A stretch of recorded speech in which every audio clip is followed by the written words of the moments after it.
എല്ലാവർക്കും നമസ്കാരം. ഞാൻ മനേഷ് കുമാർ തൃപ്പൂണിത്തുറ MQSന്റെ പുതിയൊരു വീഡിയോയിലേക്ക് ഹൃദയം നിറഞ്ഞ സ്വാഗതം. ഞാൻ യൂസ് ചെയ്യുന്നത് ഒരു കസ്റ്റമൈസ്ഡ് സ്ട്രാറ്റജി ചാർട്ടാണ്. 2023 മുതൽ ഉപയോഗിച്ചുകൊണ്ടിരിക്കുന്ന ഒരു ചാർട്ടാണ്. അപ്പോൾ ഈ ഒരു ചാർട്ടിനെ കുറിച്ച് അറിയാനോ മനസ്സിലാക്കാനോ പഠിക്കാനോ ഒക്കെ താല്പര്യമുള്ളവർക്ക് നേരിട്ട് തന്നെ വിളിക്കാവുന്നതാണ്. എൻ്റെ നമ്പർ ഇവിടെ ഡിസ്ക്രിപ്ഷൻ ബോക്സിലും അവൈലബിൾ ആണ്. നമസ്കാരം. 3/7/2026 സമയം രാവിലെ 8:30 ആയിട്ടുണ്ട്. ഇന്നത്തെ ഫോറക്സിൻ്റെ ഒരു വ്യൂ ആണ്. തികച്ചും വ്യക്തിപരമായിട്ടുള്ള ടെക്നിക്കൽ അനലൈസ് ആണ്. ഞാൻ യൂസ് ചെയ്യുന്നത് ഒരു കസ്റ്റമൈസ്ഡ് സ്ട്രാറ്റജി ചാർട്ടാണ്. അത് വെച്ചിട്ടുള്ള ടെക്നിക്കൽ അനലൈസ് ആണ്. അപ്പോൾ അതിൻ്റെ വ്യൂ ഒക്കെ ലഭിക്കണം എന്നുണ്ടെങ്കിൽ, ഫ്രീ ആയിട്ട് ലഭിക്കണമെന്നുണ്ടെങ്കിൽ എൻ്റെ ചാനലിലേക്ക് ജോയിൻ ചെയ്യാവുന്നതാണ്. അതിൻ്റെ ലിങ്ക് നേരിട്ട് വിളിച്ചാൽ അയച്ചു തരുന്നതാണ്. അതേപോലെ ലൈവ് അനാലിസിസ് ഉണ്ട് ഫോറക്സിൻ്റെ, അതിലേക്കും പാർട്ടിസിപ്പേറ്റ് ഒക്കെ ചെയ്യാവുന്നതാണ്. ഓക്കെ, അപ്പോൾ കാര്യത്തിലേക്ക് കിടക്കാം. ഇപ്പോൾ മാർക്കറ്റ് ഒരു കൺസോളിഡേഷൻ സോണിലാണ് മാർക്കറ്റ് നിൽക്കുന്നത്. 15 മിനിറ്റ്സിൻ്റെ ട്രെൻഡ് ഓൾറെഡി നല്ല രീതിയിൽ മേളിലോട്ട് പോയി സ്റ്റേബിളായി. ഇനി ഈ ഒരു ട്രെൻഡ് ഈ ഒരു ഗ്രീൻ ലൈന് താഴത്തോട്ട് ഇറങ്ങണം. അതിനോടൊപ്പം ഈ ഒരു ബോക്സ് ബ്രേക്ക് ചെയ്ത് മാർക്കറ്റ് താഴത്തോട്ട് വന്ന് ഏകദേശം ലെവല് 4173 ആണ്. അതിന് താഴത്തോട്ട് മാർക്കറ്റ് വന്നു കഴിഞ്ഞാൽ SMA അല്ലെങ്കിൽ പ്രീവിയസ് ആയിട്ട് മാർക്കറ്റ് സ്ട്രഗിൾ ചെയ്ത ഒരു ഏരിയ ഉണ്ട്, ഈ ഒരു സോൺ. ആ സോണിലേക്കോ ആയിരിക്കും മാർക്കറ്റ് ആദ്യം മൂവ് ചെയ്ത് വരുന്നത്. ശേഷം മാർക്കറ്റ് അവിടെ നിന്നും താഴത്തോട്ട് മാർക്കറ്റ് മൂവ് ചെയ്ത് കഴിഞ്ഞാൽ ഒരുപാട് ലെവലുകൾ മാർക്കറ്റ് വരാനുണ്ട്. അതിൽ മെയിനായിട്ട് ഫോക്കസ് ചെയ്യുന്ന ലെവൽസ് എന്നൊക്കെ പറഞ്ഞു കഴിഞ്ഞാൽ ഒന്ന് 4150, പിന്നെ ഒന്ന് 4125 ആണ്. പിന്നെ ഒരു ലെവൽ എന്ന് പറയുമ്പോഴത്തേക്കും 4115 ഭാഗത്തേക്ക് മാർക്കറ്റ് റീച്ച് ചെയ്യേണ്ടതായിട്ടുണ്ട്. അപ്പോൾ ബോക്സ് ബ്രേക്ക് ചെയ്യണം, ട്രെൻഡും കൂടെ അനുകൂലമായിട്ട് വരുമ്പോഴാണ് മെയിനായിട്ട് അത് ഫോക്കസ് ചെയ്യുന്നത്. അപ്പോൾ അവിടെ നമുക്ക് ഡൗൺ സൈഡിലേക്കുള്ള ഒരു ലെവലും കൂടെ മൊത്തത്തിലുള്ളത് മാർക്ക് ചെയ്ത് വെക്കാം. അതിൽ ഇൻ ബിറ്റ്വീൻ സ്പേസിൽ എവിടെയാണോ പോസിബിലിറ്റി ഉള്ളത് അതനുസരിച്ചിട്ടായിരിക്കും ബാക്കി കാര്യങ്ങൾ തീരുമാനിക്കുന്നത്. അപ്പോൾ ഇതൊക്കെയാണ് ഇന്നത്തെ വ്യൂസ് ആയിട്ട് കാണുന്നത്. അപ്പോൾ അതിൽ സ്റ്റോപ്പ് ലോസ് ഇടണം എന്നുള്ള ആളുകൾ ഏകദേശം 4196 ഒരു സ്റ്റോപ്പ് ലോസ് ആയിട്ട് കാണാനായിട്ട് പറ്റുന്നതാണ്. ഓക്കെ, അപ്പോൾ ഇതൊക്കെയാണ് ഇന്നത്തെ ഒരു ക്വിക്കായിട്ടുള്ള വ്യൂ ആയിട്ട് കാണുന്നത്. എനിവേ, മാർക്കറ്റിൻ്റെ മൂവ്മെൻറ്റിന് വേണ്ടിയിട്ട് വെയിറ്റ് ചെയ്യാം. ഓൾമോസ്റ്റ് ട്രെൻഡ് ഡൗൺ സൈഡ് ആണ്. ഈ ഒരു ട്രെൻഡ് വലിയ തലകുത്തി മറിഞ്ഞിട്ട് അനലൈസ് ചെയ്യേണ്ട കാര്യങ്ങളൊന്നുമില്ല.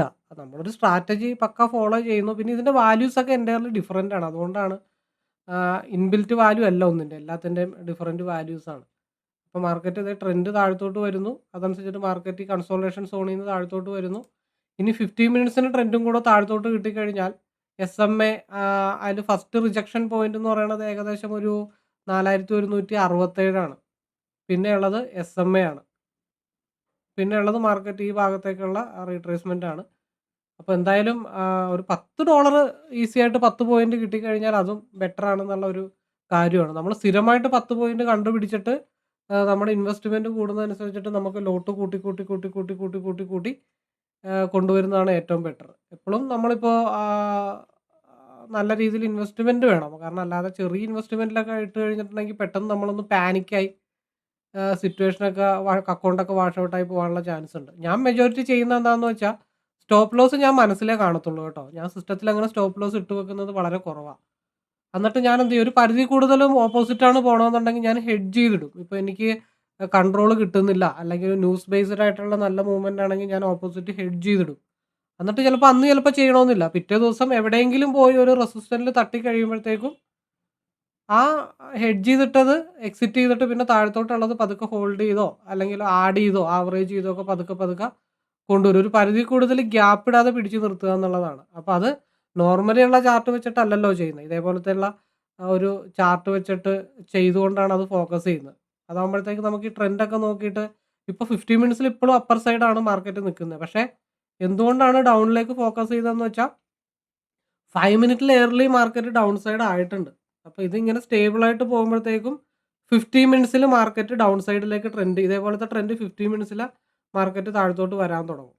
അപ്പോൾ അതിനുശേഷം 5 മിനിറ്റിൽ ചെറിയൊരു മൂവ്മെൻറ്റ് മുകളിലോട്ട് ഉണ്ടെങ്കിലും 15 മിനിറ്റ്സ് താഴത്തോട്ട് വരുന്ന കാരണം 5 മിനിറ്റിൻ്റെ അപ്പർ സൈഡിലേക്കുള്ള മൂവ്മെൻറ്റിന് സ്ട്രെങ്ത്ത് കുറവായിരിക്കും, ഡൗൺ സൈഡിലേക്കുള്ളതിന് സ്ട്രെങ്ത്ത് കൂടുതലായിരിക്കും. അങ്ങനെയാണ് ഒരു ട്രെൻഡ് ഞാൻ മനസ്സിലാക്കി എടുക്കുന്നത്. ഇപ്പോൾ 75 നിൽക്കുന്നത്, എന്തായാലും ഡൗൺ ആവട്ടെ, വെയിറ്റ് ചെയ്യാം. സമയം 11:34 ആയിട്ടുണ്ട്. പ്രതീക്ഷിച്ച പോലെ തന്നെ കുറച്ച് നേരം സ്ട്രഗിൾ ചെയ്തിട്ടാണെങ്കിലും മാർക്കറ്റ് ഡൗൺ സൈഡിലേക്ക് ഫാൾ ആയിട്ടുണ്ട്. ഇപ്പോൾ 4164 നിൽക്കുന്നത്. നമ്മൾ ആദ്യം പ്രതീക്ഷിക്കുന്ന 10 പോയിന്റ്സ് ആദ്യത്തെ മൂവ്മെന്റിലേക്കാണ് മാർക്കറ്റ് വന്നുകൊണ്ടിരിക്കുന്നത്. എനിവേ നമുക്ക് വെയിറ്റ് ചെയ്യാം, എത്രത്തോളം അതിന് സ്ട്രെങ്ത് ഉണ്ട് എന്ന് അറിയാൻ വേണ്ടിയിട്ട് വെയിറ്റ് ചെയ്യാം. കാരണം ഈ SMA ഒക്കെ ടാലി ആയതിനു ശേഷം മാത്രമായിരിക്കും മാർക്കറ്റ് അടുത്തൊരു ഡയറക്ഷൻ മൂവ് ഉണ്ടാവുന്നത്. അതുവരെ ക്ഷമയോടുകൂടി കാത്തിരിക്കാം. കാരണം ഫുള്ള് റെക്കോർഡ് ചെയ്ത് കഴിഞ്ഞിട്ടുണ്ടെങ്കിൽ ഭയങ്കര ലെങ്ത് ആവും. അതുകൊണ്ടാണ് ചെറിയ ചെറിയ ചെറിയ പീസായിട്ട് വീഡിയോ ഓൺ ചെയ്ത് കാണിക്കുന്നത്. ഇപ്പോൾ ഗോൾഡിന് ഫസ്റ്റ് സേഫ് സോൺ റീച്ച് ചെയ്തിട്ടുണ്ട്. 10 പോയിന്റ്സ് ആണ് ആദ്യത്തെ ഫസ്റ്റ് സേഫ് സോൺ. അവിടെ നിന്ന് താഴത്തോട്ട് അനുസരിച്ചിട്ട് ട്രെയിൽ ചെയ്യാം, കൂടുതൽ ലോട്ട് ഉണ്ടെങ്കിൽ എക്സിറ്റ് ചെയ്യാം. അങ്ങനെയുള്ള ഒരുപാട് കാര്യങ്ങൾ അവിടെ നമുക്ക് ചെയ്യാൻ പറ്റും. ഇനി SMA മുട്ടുന്നതനുസരിച്ച് 15 മിനിറ്റിൻ്റെ ചാർട്ട് നോക്കി കൃത്യമായിട്ട് അറിയാൻ പറ്റും. ഇവിടെ കറക്റ്റായിട്ട് ആ ഒരു ഡോട്ടിൽ കറക്റ്റായിട്ട് സപ്പോർട്ട് എടുത്തിരിക്കുന്നത് കൃത്യമായിട്ട് അറിയാൻ പറ്റും. അപ്പോൾ അതിൻ്റെ ലോ ബ്രേക്ക് ചെയ്ത് വീണ്ടും താഴത്തോട്ട് വന്ന് 4158 താഴത്തോട്ട് മാർക്കറ്റ് ഫാൾ ആകുമ്പോഴാണ് അടുത്ത പാത്ത് ക്ലിയർ ആയിട്ട് കിട്ടത്തുള്ളൂ. ഇപ്പോൾ ഇതൊരു എന്താ പറയണ്ട, ഒരു ബാരിക്കേഡൊക്കെ വെച്ചിട്ട് നിൽക്കുന്ന ഒരു ലെവലാണ്. അതിന് താഴത്തോട്ട് വരുമ്പോഴാണ് അടുത്ത ഒരു ഫ്ലോ കിട്ടുന്നത്. അതായത് അടുത്ത ചെക്ക് പോസ്റ്റ് ആണെന്ന് കരുതിയാൽ മതി ഈ ഒരു ഭാഗം. ആ ചെക്ക് പോസ്റ്റിന് പുറത്തേക്ക് വരണോ അതോ തിരിച്ച് മുകളിലോട്ട് പോകണോ എന്ന് ഈ ഒരു ജംഗ്ഷനിൽ വെച്ചിട്ടാണ് തീരുമാനിക്കുന്നത്. അപ്പോൾ ഇവിടെ പാത്ത് ക്ലിയർ ആണെങ്കിൽ അങ്ങ് വരണം. അതായത് നമ്മുടെ ദിക്സൂചികയൊക്കെ കറക്റ്റായിട്ട് വന്നിട്ടുണ്ട്. പക്ഷേ അതുമാത്രം പോരാ, സെക്കൻഡ് കൺഫർമേഷൻ ആയിട്ടുള്ള ഈ ഒരു ലെവലും കൂടെ ബ്രേക്ക് ചെയ്ത് താഴത്തോട്ട് വരുമ്പോഴാണ് ആ ഒരു പാത്ത് ക്ലിയർ ആവുന്നത്. First zone is the safest zone എന്നാണ് ഞാൻ മനസ്സിലാക്കുന്നത്. പിന്നെ അതിന് ലോ ബ്രേക്ക് ചെയ്യട്ടെ, വീണ്ടും എടുക്കാം. അല്ലാതെ ഇങ്ങോട്ട് തന്നെ എത്തും എന്ന് നമുക്കൊരിക്കലും പ്രെഡിക്റ്റ് ചെയ്യാനായിട്ട് പറ്റില്ല. ഞാൻ ആദ്യമേ പറഞ്ഞ പോലെ ഞാനല്ല ക്യാൻഡിൽസ് അടുക്കി വെക്കുന്നത്. അപ്പോൾ അവിടെ ഓരോ തടസ്സങ്ങളുണ്ടാവും, അതിനെ നമ്മൾ മനസ്സിലാക്കി പെരുമാറുക എന്നുള്ളത് മാത്രമാണ്. അപ്പോൾ ഇവിടെ ഇറങ്ങാം, വീണ്ടും ലോ ബ്രേക്ക് ചെയ്യുമ്പോൾ വീണ്ടും എടുക്കാം, അങ്ങനെ എടുത്ത് പോകുന്നതും തെറ്റില്ല. അല്ല ഇവിടെ നിന്ന് മുകളിലോട്ട് പോകുമ്പോൾ ട്രെൻഡ് അനുകൂലമായിട്ടാണെന്നുണ്ടെങ്കിൽ മേളിൽ നിന്ന് റീ എൻട്രി വീണ്ടും എടുക്കാം. അതിനുള്ള സാഹചര്യങ്ങളും ഉണ്ട്. ഡിപ്പെൻസ് അപ്പോൾ ഓരോരുത്തരുടെ മൈൻഡ് സെറ്റിനെ ബേസ് ചെയ്തിട്ടായിരിക്കും. ഞാനാണെങ്കിൽ ഇവിടെ തൽക്കാലം ബുക്ക് ചെയ്യും. ശേഷം അതിൻ്റെ ലോ ബ്രേക്ക് ചെയ്ത് ഈ തടസ്സങ്ങൾ ഭേദിച്ച് താഴത്തോട്ട് വരുമ്പോഴാണ് വീണ്ടും ഞാൻ ഫോക്കസ് ചെയ്യുന്നത്. കാരണം ഇവിടെ ഒരു നല്ല രീതിയിൽ റെസിസ്റ്റ് ചെയ്ത് കൺസോൾട്ടേഷനായി ഇവിടെ ഒരു ചെറിയൊരു കൺസോൾട്ടേഷൻ വന്നൊരു ഏരിയയാണ്. അപ്പോൾ ആ ഒരു ഏരിയനെ ബ്രേക്ക് ചെയ്ത് മാർക്കറ്റ് വീണ്ടും താഴത്തോട്ട് വരുമ്പോൾ ആ ഒരു ലൊക്കാലിറ്റി എത്തുമ്പോഴത്തേക്കും ഇത് എത്രമാത്രം റെസിസ്റ്റ് ചെയ്തോ അതേപോലെ തന്നെ അത്രമാത്രം സപ്പോർട്ട് ഇവിടെ എടുക്കാനായിട്ടുള്ള പോസിബിലിറ്റി ഉണ്ട്. അപ്പോൾ അവിടെ കുറച്ച് സ്ട്രഗിൾ ചെയ്തിട്ട് നല്ല ആരോഗ്യമുള്ള ക്യാൻഡിൽ വന്നാലാണ് താഴത്തോട്ട് വീണ്ടും ബ്രേക്ക് ചെയ്ത് താഴത്തോട്ട് വരത്തുള്ളൂ. അപ്പോൾ ചാർട്ടും അതിൻ്റെ ലെവലുകളും പ്രൈസ് ആക്ഷനും കൂടെ കമ്പയർ ചെയ്ത് വർക്ക് ചെയ്യുമ്പോഴാണ് നമുക്ക് കൃത്യമായിട്ടുള്ളൊരു മൂവ്മെൻറ്റ് മാർക്കറ്റിൽ അറിയാൻ പറ്റത്തുള്ളൂ. അപ്പോൾ ഇങ്ങനെ അപ്ഡേറ്റ് ചെയ്യുന്ന ഗ്രൂപ്പിലേക്കൊക്കെ നിങ്ങൾക്ക് പാർട്ടിസിപ്പേറ്റ് ചെയ്യാം, പഠിക്കാം. നല്ല രീതിയിൽ ഒരുമിച്ച് മുമ്പോട്ട് പോകാൻ സാധിക്കുമെങ്കിൽ എല്ലാവർക്കും ഒരുമിച്ച് മുമ്പോട്ട് പോകാൻ സാധിക്കും. അപ്പോൾ അതുമായിട്ടൊക്കെ ബന്ധപ്പെട്ടിട്ട് മെസ്സേജസ് ഒരുപാട് വരുന്നുണ്ട്. മാക്സിമം നേരിട്ട് വിളിക്കാനാണ് ഞാൻ പറയുന്നത്. നേരിട്ട് വിളിച്ച് സംസാരിച്ച് ഓരോരുത്തരുടെ ക്യാരക്ടർ, പലരും പല ക്യാരക്ടറാണ്. അപ്പോൾ ഓരോരുത്തരുടെ ക്യാരക്ടർ എന്താണ്, അവർക്ക് വന്ന ഇഷ്യൂസ് എന്താണ്, ഇതൊക്കെ പരസ്പരം മനസ്സിലാക്കിയിട്ട് മുമ്പോട്ട് പോകുന്നതാണ് ഏറ്റവും ബെസ്റ്റ് ആയിട്ടുള്ളൊരു കാര്യം. അതുകൊണ്ട് മാക്സിമം മെസ്സേജസ് അവോയ്ഡ് ചെയ്തിട്ട് നേരിട്ട് വിളിക്കാനായിട്ട് ശ്രമിക്കുക. അപ്പോൾ നേരിട്ട് വിളിക്കാനായിട്ട് പലരും മടിക്കുന്നതിൻ്റെ കാര്യം എന്താണെന്ന് വെച്ചാൽ, ഞാനെപ്പോഴും പുറകെ നടന്നിട്ട് ഇത് പഠിക്കുമോ എന്ന് ചോദിക്കുമോ എന്നുള്ള പല ഡൗട്ടുകളും ആളുകൾക്കുണ്ട്. അപ്പോൾ എൻ്റെ ടെലഗ്രാം മെസ്സേജസും വാട്സപ്പ് മെസ്സേജൊക്കെ എടുത്ത് നിങ്ങളെ വെരിഫൈ ചെയ്ത് കാണിക്കണമെന്നുണ്ട്. പക്ഷേ എനിക്കതിൽ താല്പര്യം ഇല്ലാഞ്ഞിട്ടാണ്. അപ്പോൾ അതിൽ 1 വർഷം കഴിഞ്ഞിട്ടൊക്കെ മെസ്സേജ് അയക്കുന്ന ആൾക്കാരുണ്ട് എനിക്ക്. ഞാൻ അങ്ങോട്ട് ആരുടെയും പുറകെ പോയി ഇത് പഠിക്കും അടിപൊളിയാണെന്നൊന്നും പറയാറില്ല. ഓരോന്നിനും ഓരോ സമയമുണ്ട്. ഇപ്പം ഈ ഒരു ചാർട്ട് പഠിക്കണം, അല്ലെങ്കിൽ ഇപ്പം എൻ്റെ ഒരു കമ്മ്യൂണിറ്റി ആയിട്ട് ഒരുമിച്ച് മുമ്പോട്ട് പോകണം, അതിന് വിധിയുള്ള ആൾക്കാർ സമയമാകുമ്പോഴത്തേക്കും വന്നോളും. അല്ലാതെ നമ്മൾ ഒരിക്കലും ഒന്നും നമ്മൾ നിർബന്ധിച്ച് ഫോഴ്സ് ചെയ്തിട്ട് കാര്യമില്ല. അപ്പോൾ അതുകൊണ്ട് അങ്ങനെയുള്ള പേടികളൊന്നും ആർക്കും വേണ്ട. ആർക്കും എപ്പോൾ വേണമെങ്കിലും വിളിക്കാം. പഠിക്കാൻ സാധിച്ചില്ലെങ്കിലും സംശയങ്ങൾക്കൊക്കെ വിളിച്ച് ചോദിക്കാനോ ഒരു എൻക്വയറിക്കൊക്കെയോ അല്ലെങ്കിൽ ഒന്ന് അപ്പോൾ എന്താ പറയണ്ടേ, അപ്പോൾ ഒരു പൊസിഷനിൽ പെട്ടിരിക്കുകയാണ്, അങ്ങനെ ഒരു സിറ്റുവേഷനൊക്കെ വരുമ്പോഴത്തേക്കും വേറൊരാളോട് വിളിച്ച് സംസാരിച്ച് കഴിഞ്ഞിട്ടുണ്ടെങ്കിൽ കുറച്ച് റിലീഫൊക്കെ കിട്ടും.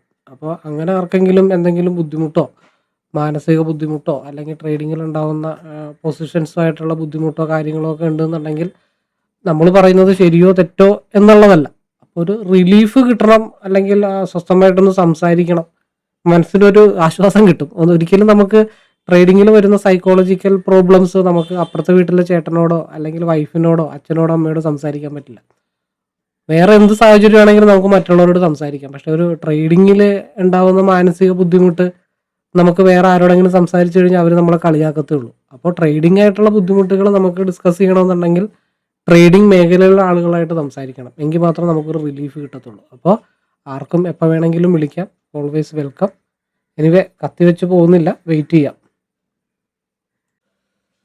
ഇപ്പോൾ സമയം 2:17 ആയിട്ടുണ്ട്. അപ്പോൾ നമ്മൾ ഓൾറെഡി ഈ ഒരു ഭാഗത്തു നിന്നുള്ള റിവേഴ്സലാണ് മുകളിലോട്ട് മാർക്കറ്റ് റിവേഴ്സായി പോയത്. ഇപ്പോൾ വീണ്ടും ഇതേ കൺസോൾട്ടേഷൻ സോണിൽ വന്നപ്പോഴത്തേക്കും വീണ്ടും നമുക്ക് ഇവിടെ നിന്നൊരു സെൽ എന്ത് ചെയ്യാം, ഇവിടെ നിന്നൊരു സെൽ എക്സ്പെക്റ്റ് ചെയ്യാവുന്നതാണ്. അതിൻ്റെ ടാർഗറ്റും ഏകദേശം 4170, ഒരു $9 $8 ആകുമ്പോഴത്തേക്കും നമുക്ക് എന്താക്കാം, അത് ചെറിയ രീതിയിൽ ബുക്ക് ചെയ്യാം.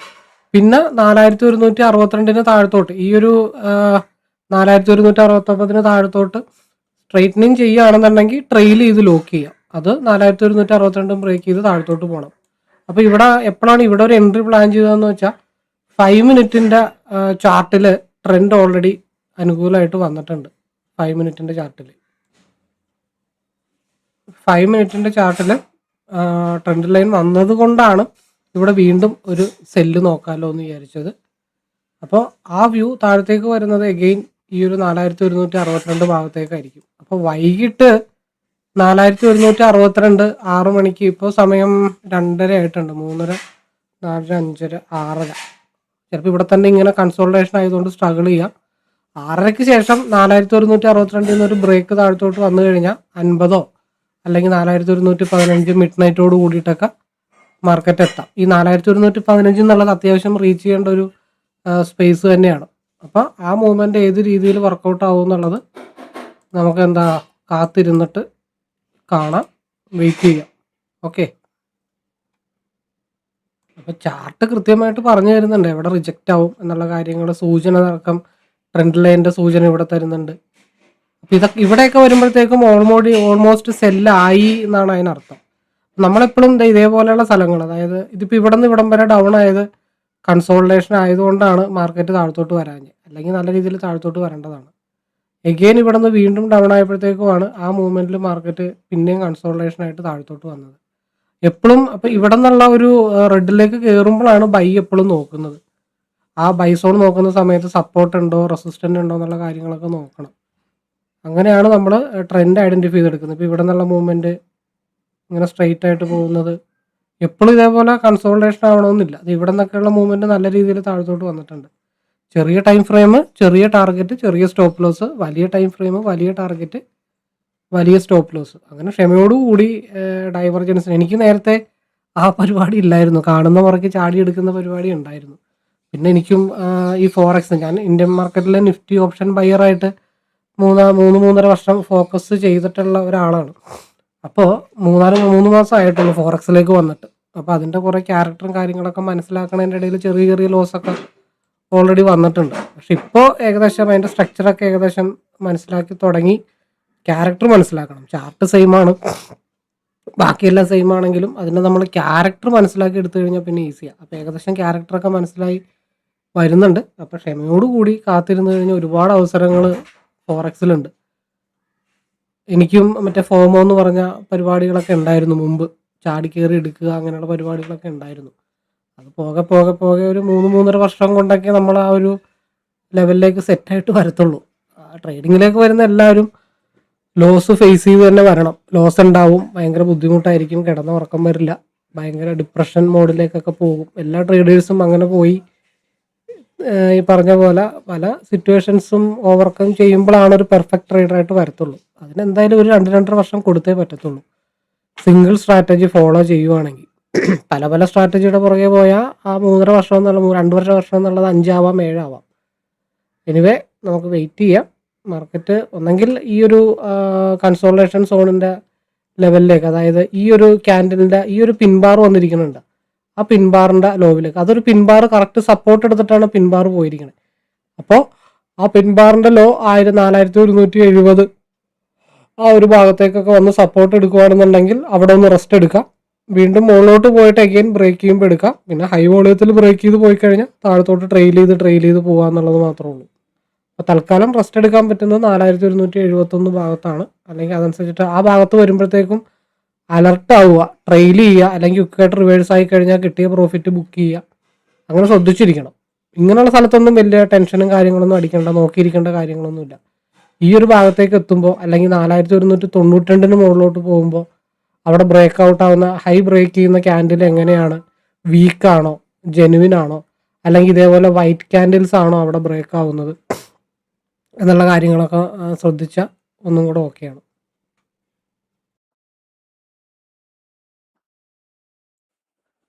സമയം 2:54 ആയിട്ടുണ്ട്. നമ്മൾ പ്രതീക്ഷിച്ച പോലെ ട്രെൻഡ് വൈസ് മാർക്കറ്റ് ഈ ഒരു പിൻബാറിൻ്റെ ആ ഒരു ലെവലിലേക്ക് വരുന്നുണ്ട്. അപ്പോൾ നമ്മൾ പ്രതീക്ഷിക്കുന്നത് ഈ ഒരു വൈറ്റ് ഡോട്ടിൽ മാർക്കറ്റ് സപ്പോർട്ട് എടുക്കുമോ ബ്രേക്ക് ചെയ്ത് താഴത്തോട്ട് പോകുമോ എന്നുള്ള കാര്യങ്ങൾ മാത്രമാണ് അറിയാനായിട്ടുള്ളത്. വൺസ് രണ്ടാമത്തെ തവണ, ഫസ്റ്റ് തവണ സപ്പോർട്ട്, സെക്കൻഡ് തവണ സപ്പോർട്ട് എടുത്തിട്ട് ഒരു റീടെസ്റ്റ് ശേഷം ബ്രേക്ക് ചെയ്താൽ വൈകിട്ട് നല്ല രീതിയിലുള്ള ഫാള് മാർക്കറ്റിലേക്ക് വരാനുണ്ട്. അപ്പോൾ ഞാൻ അത്രയൊന്നും ഞാൻ എന്തായാലും നോക്കിയിരിക്കുന്നില്ല. ഈ ഒരു വൈറ്റ് ഡോട്ട് ടച്ച് ചെയ്യുന്ന അറ്റേ ടൈമിൽ പരിപാടി വൈൻഡപ്പ് ചെയ്യാം എന്നാണ് വിചാരിക്കുന്നത്. അതായത് ആദ്യത്തെ ഒരു ഡൗൺ കിട്ടി, രണ്ടാമത്തെ ഒരു ഡൗൺ കിട്ടി. അപ്പോൾ രണ്ടും കൂടെ നോക്കുമ്പോഴത്തേക്കും വലിയ കുഴപ്പമില്ലാത്ത രീതിയിലുള്ള മൂവ്മെൻ്റ് ആണ് മാർക്കറ്റിൽ വന്നിരിക്കുന്നത്. അപ്പോൾ അതെന്തായാലും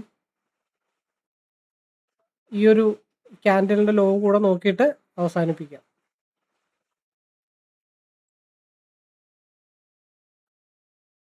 ബ്രേക്ക് ആവുന്നില്ല, നല്ല രീതിയിലൊന്ന് സ്ട്രഗിൾ ചെയ്യാനുണ്ട്. ഒരു വിക്കെങ്കിലും വന്നാൽ നമ്മൾ ഓക്കെയാണ്. ഇല്ലെങ്കിൽ ഒരു റൗണ്ട് ഫിഗർ എത്തുമ്പോഴത്തേക്കും കാര്യങ്ങൾ ചെയ്യാൻ പറ്റും. ഇതൊന്ന് റെഡ് ആയി കഴിഞ്ഞാൽ, ഇപ്പം ഇത് ഗ്രീനിലാണ് നിൽക്കുന്നത് ഈ ഒരു ക്യാൻഡിൽ, ഇത് റെഡ് ആയി കഴിഞ്ഞാൽ അപ്പം പരിപാടി നിർത്താം. ഓക്കെ ഓക്കെ റെഡ് ആയിട്ടുണ്ട്. ഓക്കെ, അപ്പോൾ ഈ മാർക്കറ്റ് താഴത്തോട്ടൊക്കെ പോകാനുണ്ട്. നമ്മൾ ഫുൾ ടൈം ഇതിനകത്ത് ഇങ്ങനെ ഇരിക്കുന്നതും ശരിയല്ലല്ലോ. അപ്പോൾ നല്ല വ്യൂ മാർക്കറ്റ് കാണിച്ചു തരുന്നു, അത് നമ്മൾ ഫോളോ ചെയ്യുന്നു, അതനുസരിച്ചിട്ട് നമ്മൾ ഡിസിപ്ലിൻ കീപ്പ് ചെയ്യുന്നു, കൺസിസ്റ്റൻസി കീപ്പ് ചെയ്യുന്നു എന്നുള്ള കാര്യങ്ങൾ മാത്രമാണ്. അപ്പോൾ എനിവേ മാർക്കറ്റിങ് എത്ര വേണമെങ്കിലും പൊക്കോട്ടെ, മറ്റുള്ളവർക്ക് പ്രോഫിറ്റ് എടുക്കേണ്ടതാണ്, അത് കാരണം നമുക്ക് മാറിക്കൊടുക്കാം. അപ്പോൾ എനിവേ ഇന്നത്തെ ഈ ഒരു ലൈവ് അനാലിസിസ് വീഡിയോ ഞാനിവിടെ വൈൻഡപ്പ് ചെയ്യുന്നു. പുതിയൊരു വീഡിയോ ആയിട്ട് വീണ്ടും കാണാം. അപ്പോൾ ഇത് കൃത്യമായിട്ട് അപ്ഡേറ്റ് ചെയ്യുന്ന ഗ്രൂപ്പ് ഉണ്ട്, അല്ലെങ്കിൽ നമുക്ക് കുറച്ച് ആളുകളൊക്കെ കൂടുതൽ വന്നു കഴിഞ്ഞാൽ ലൈവിൽ ഒരുമിച്ചിരുന്ന് ഇതേപോലെ ഡിസ്കസ് ചെയ്തിട്ടൊക്കെ ചെയ്യാൻ പറ്റും. അപ്പോൾ നിങ്ങൾക്ക് ചാർട്ട് കാണാൻ പറ്റും, അതുകൂടാതെ നിങ്ങൾക്ക് ഇത് പഠിക്കാം. അപ്പോൾ അതിലൂടെ നല്ലൊരു രീതിയിലേക്കൊക്കെ എത്തിപ്പെടാൻ പറ്റും. അപ്പോൾ താല്പര്യമുള്ളവർ നേരിട്ട് കോൺടാക്ട് ചെയ്യാം. അപ്പോൾ പുതിയൊരു വീഡിയോ ആയിട്ട് വീണ്ടും കാണാം. എല്ലാവർക്കും ട്രേഡർ ആവാൻ സാധിക്കട്ടെ, എല്ലാവർക്കും പ്രോഫിറ്റബിൾ ആവാൻ സാധിക്കട്ടെ, അതിന് ദൈവത്തിൻ്റെ അനുഗ്രഹം ഉണ്ടാവട്ടെ എന്നുള്ള പ്രാർത്ഥനയോടുകൂടി വൈൻഡപ്പ് ചെയ്യുന്നു. All the best.